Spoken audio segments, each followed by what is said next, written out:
as a woman, can womanhood then just be appropriated? Someone can then say, I am what you are. No. You said you're not going to deny trans women. Yeah. So Dylan Mulvaney, who's a biological man who thinks he's a preteen woman, is he a woman?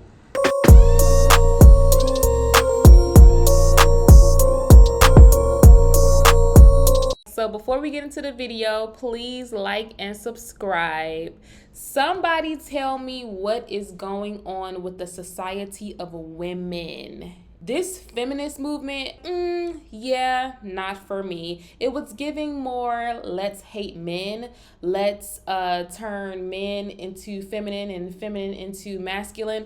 So I was like, yeah, I'm just going to go ahead and dial it back. Plus, I got saved and I was like, you know what? I understand the role of a woman, a true woman, and I'm fine with that. How, as a feminist, you don't even know what it means to be a woman. I ran across a video of the Whatever podcast, and it's basically usually a bunch of women, and they bring on one public figure who's pretty much influential or controversial. And on this segment, they had Charlie Kirk versus a panel of feminists. And he goes and he asks them a question of, what does it mean to be a woman?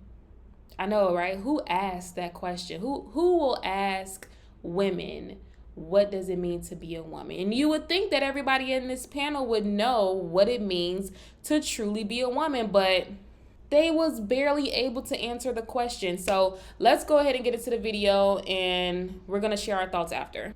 What is a woman? That's a good question. Biologically?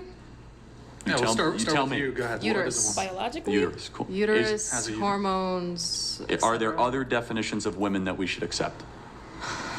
This is an important. This is actually not a silly question. This is super important. It ties with the other one. It ties in with feminism too. Yeah. Sure. That's the ground. That's the fundamental Question. importance. Fundamental. Yeah. Important. How about this way? Anybody can chime in. Can someone that doesn't have a uterus You would think that if you're a feminist standing up for women's rights, you would know what it means to be a woman. I just want to put that out there. Go around and look. Yeah, sure. Go. What is a woman? A woman is someone with a uterus. However, a uterus doesn't always define a woman because, for example, you can have your uterus surgically removed. You're not any less of a woman because of that. Should we have them all answer? Yeah, I think so, yeah. And then if you want to respond, go ahead. Yeah, I believe that a woman has a uterus, So that would make me not a woman, in essence. Here, let's let the girls answer. Go ahead. No. You're asking if gender and sex are synonyms, and that's the big debate. If you think the word woman is a synonym for the word female, then you would say a woman has primary and secondary sexual characteristics. If you're saying the words woman and female are not synonyms, then you could include like trans people who call themselves women but don't have the first or primary or secondary characteristics. So that's the debate, right? anyone with a uterus. Or had it. I mean, biologically, it's someone that has XX chromosomes. Yes, someone with a uterus. XX chromosomes. I mean, yeah, I think there's men and women. There's not really anything in between. I think you need to be born with uterus, vagina, boobs. Yes. Everything. Well, intersex is more common than red hair or green eyes. It's not true, but that's okay. It's a good Is it about talking point. 1%, It's right? not true. No, It's not not? even close. But it's a good talking point. What is it then? Because it's not like, zero. It's like 0.001%. But it They is more. It totally exists. Yes. No, I only pick on you for that because. If I'm wrong about the number, but they do exist. So we do have people that 100%, are yes. that are not male, sort of, not female, sort of. But it's a deformity, right? Right, So but they're not choosing to be trying to become. Of course, Yeah. no, I'm Trying to not talking become about male. something So else. for example, if I was born without a leg, that's absent of being two-legged. It doesn't create a new category of something, right? So, Okay. and it only, intersex is XXY, so they're either more female or more male. They're usually more female, but sometimes they cannot have both sex organs, aka they cannot impregnate themselves. So it's Hermaphrodite. Yeah, Right, exactly. yeah. Let me ask it this way: does anyone believe that biological men can become a woman?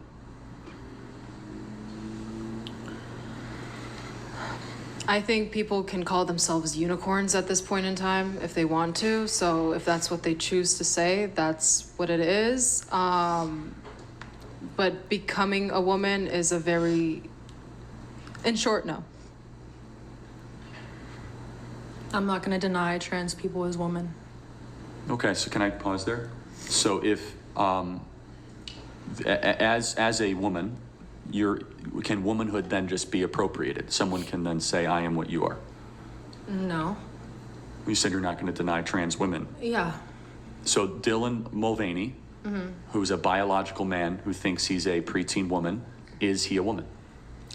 I feel like I'm just not in the position to tell him he's not a woman. If he says, if they say that they are a woman, I have no, you know what I mean? I'm not going to be like, are you a woman? Are you a man? That's nothing to do with me, honestly. Got it. So if I'm 30, if I said I was 12, would you acknowledge that? Yes, I would. You would? Okay. Yeah. I would acknowledge it as dumb. It's dumb. So why is it dumb for age? But I guess your answer previously. Yeah. But why is it with sex or gender, we kind of get really cautious and saying, well, I'm not going to deny it. But if I said I was a wolf, you would laugh at me. If I said I was a giraffe, you'd laugh at me. But with sex and gender, we're like, oh, you could be whatever you want. I think it's so hard for people to touch on this topic because they want to validate other people's feelings. Like, they know that some people feel in their head that this is what they truly is. They feel like this is in their heart, like this is who they are. They feel like a woman.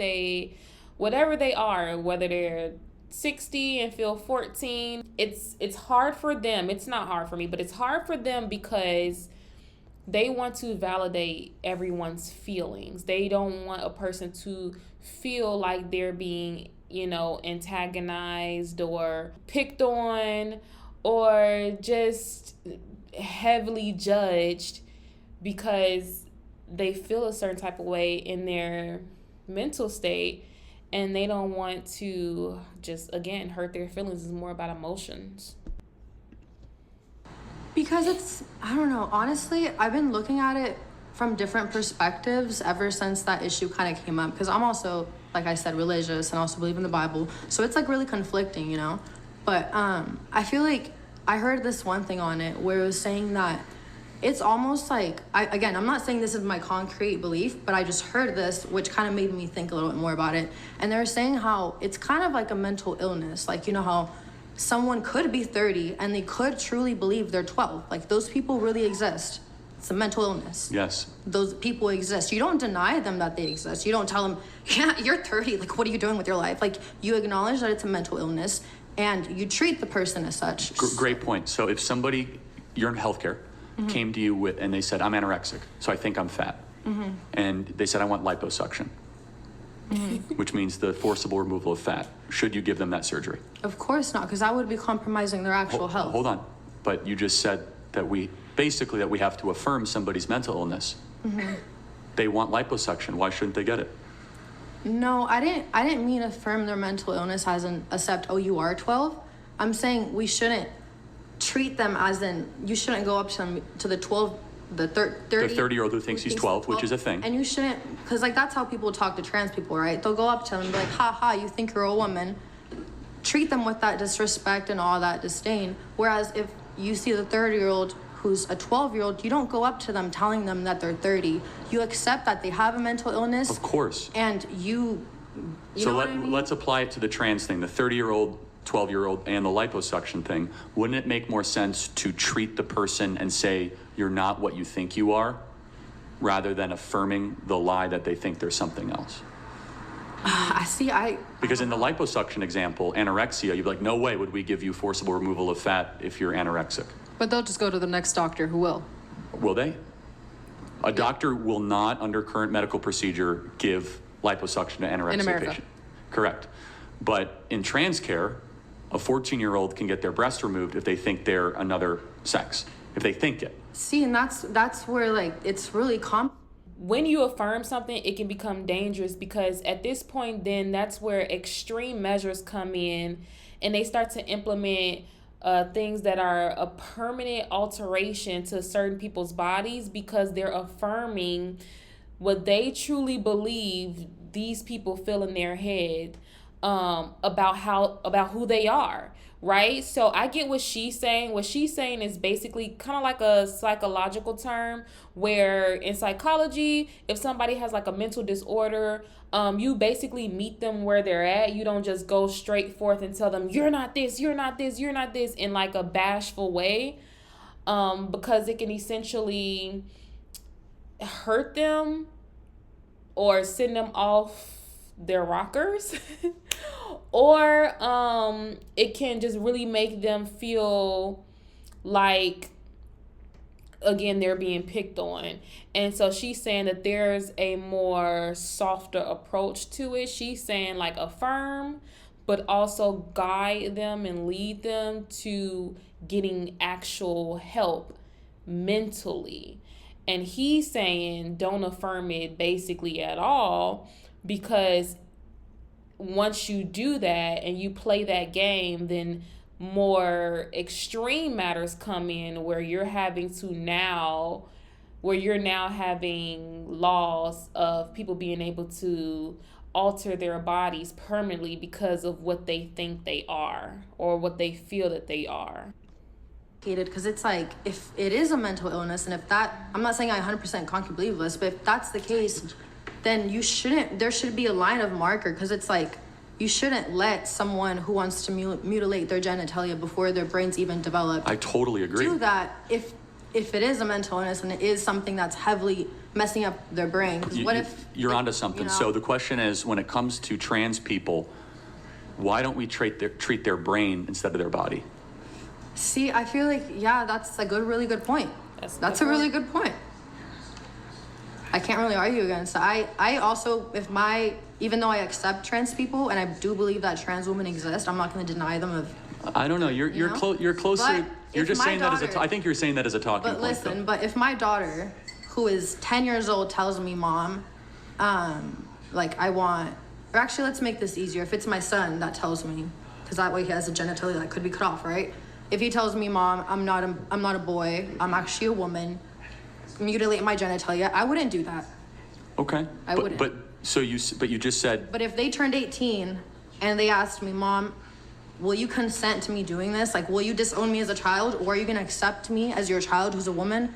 I would accept them as my child. You're being consistent, and at least you acknowledge the adult-child distinction, which is super important, which right now, just so we're clear, in California, as a 14-year-old, you can get your breast chopped off, hysterectomies, like insane, irreversible damage. I don't believe that should be the case. It's great, and I think that's a bipartisan agreement. There is now that law that even as a minor, you can make life-changing, life-altering decisions as a minor when you can't even drink, you can't even drive a car, there's so many things that you cannot do at the age of 14 because mentally you're not developed yet enough for the government to even feel like you're responsible enough to handle these life-changing decisions, these decisions that are going to truly impact your life. So then you go to say, okay, well, why is this place allowing minors to have these alterations that are permanent if they're not even fully developed yet, or they're going through an awkward phase, right? So then you start to think, okay, then there's an agenda and there's money involved, right? So I agree on the spectrum of the age different. So what she's talking about is like younger, no.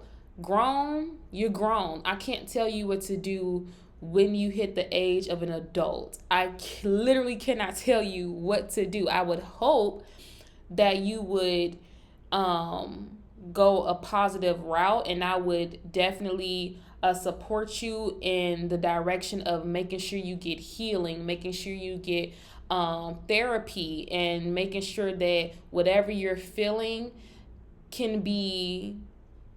you can be healed through it and work through it to find the best solution for you possible, which is being comfortable essentially with who you are, being okay with who you are, no matter what you look like, no matter what gender you was born as. I used to feel like I would be better off a boy, but that's because I wanted to hang out with the boys all the time. I grew up with my brothers. I was what they considered a tomboy. I loved to just flip and run and compete everything that I like to do was boyish. I didn't want to wear dresses. I didn't want to wear makeup and nails and different things like that. I threw my hair in a ponytail, threw my gym shoes on, jeans, walked out the door, was fine. But, you know, it takes a parent to say, hey, you don't need to be a boy to do these things. You can 110% be a lady, be a female, do these things because you're a very active female. You can do what the boys can do. And that's fine. You don't have to wear dresses or anything like that. But for a parent to say, oh, well, if you don't feel like you fit in with the girls, because I didn't feel like I fit in with the girls. Even to this day, I still struggle with that. For my parents to say, oh, you don't fit in with the girls, so, you know, maybe you just need to go through a transition. Maybe you need to become a male. Excuse me, what? What?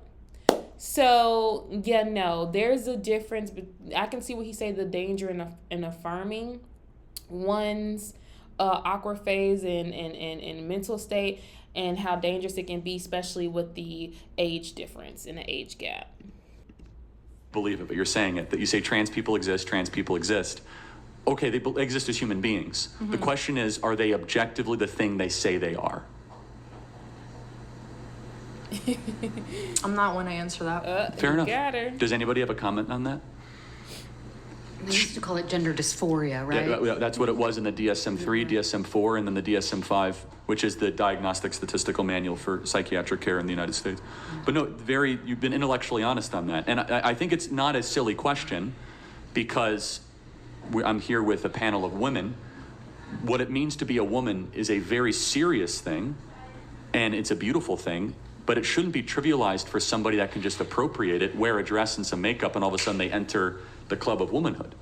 Agreed. Sometimes frustrating what the most ardent ones think is womanhood, that it's just wearing pink and prancing around. Women are But isn't more that an than insult to women? It sometimes feels that way to me. Is like, Do you that's think what it's you an think a insult? woman is? Like, we fly planes and shoot guns. We do other stuff too. Yes. But you're and of course complex, the big one, motherhood. complex beings made in the image of God. Yeah, it's like some weird Not neat- just a costume. It's not like dressing for Cinco de Mayo or something, It right? feels like they're wrapping themselves up in cosplaying womanhood in a sometimes weird way. Yeah, you brought up Dylan Mulvaney, and in his first videos, like the day one of womanhood, was like, well, I cried 4 times and like went into credit card debt, and it's like, is that what you think this is? Thanks a Yes, lot, but they right? do, because they think that again, I don't.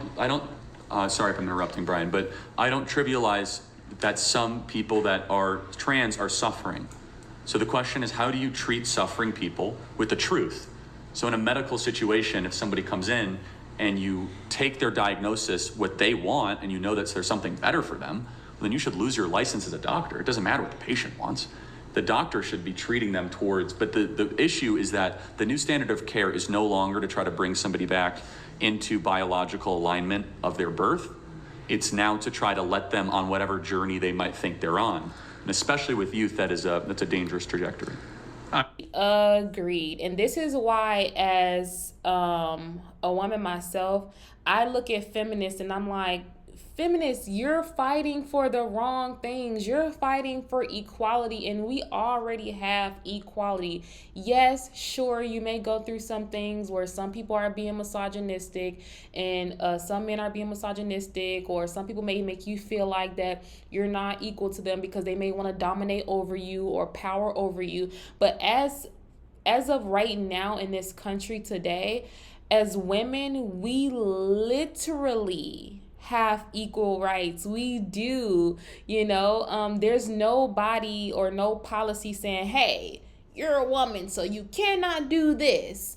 In fact, they're saying, hey, you're a woman, you can do this. You can go to work. You can be an engineer. You can be a pilot.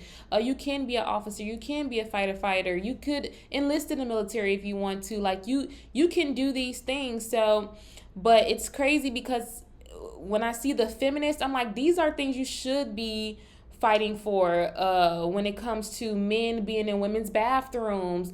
That's not okay. That's not safe for women. That's not a safe space. That it's attacking the safe space for a woman's bathroom. Men and women's sports. It's attacking that area, that safe space in sports. A man coming in to say, hey, I'm a woman. That's not okay. That's like a white person saying, hey, I'm a black girl. We would be offended by that. You know what I'm saying? So it's like, of course, you don't want to pick on anybody. You don't want to make anybody feel bad.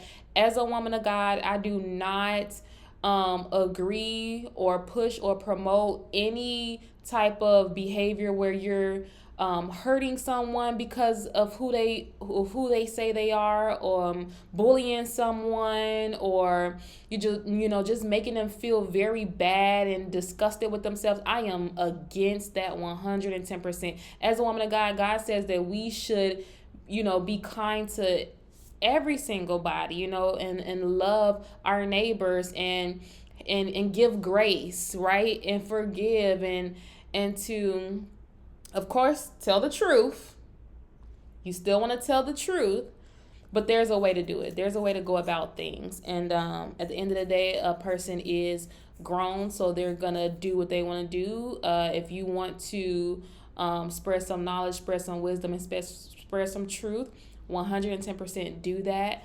But in no way, shape, or form should you purposely try to hurt or be mean to a person on purpose. That's never the goal. But as a feminist, you definitely should be fighting for true women's rights. And true women's rights is not allowing men in women's spaces to, number one, appropriate it, and then number two, dominate it, and then change the definition of what it means to be a woman.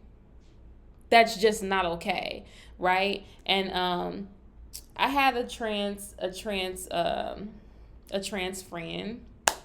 and he slowly transitioned into a woman. This is my first time ever being around a man who was transitioning into a woman. By the time I got in high school, he basically fully looked like a woman. Very sweet, very loving. I love this person.